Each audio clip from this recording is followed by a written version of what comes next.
কলকাতা ও তার শহরতলি জুড়ে তীব্র ভূমিকম্প। রিক্টার স্কেলে মাত্রা ছিল 5। দুপুর 1:24 ভূমিকম্প হয়।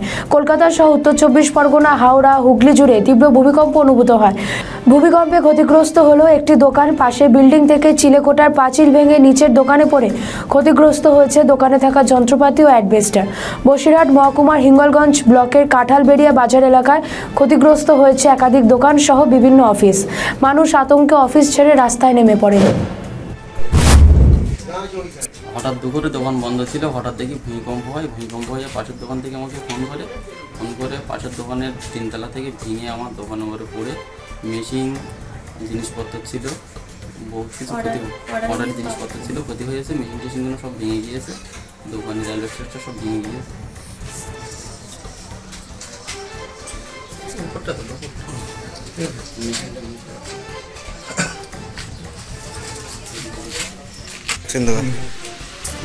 আজকে দুপুরের ভূমিকম্পে পঞ্চপল্লীতে অরুণ তলবদারের দোকানের উপরে পাশের দোকানের ইট এবং বেশ কিছু ভারী অংশ ভেঙে পড়ে দোকান ক্ষতিগ্রস্ত হয় এবং দোকানের মেশিন সহ আরও কিছু জিনিসপত্র নষ্ট হয়েছে এবং দেখেও বোঝা যাচ্ছে দোকানের চারিদিক পরিস্থিতি, দোকান সত্যি খুব ক্ষতিগ্রস্ত হয়ে গেছে।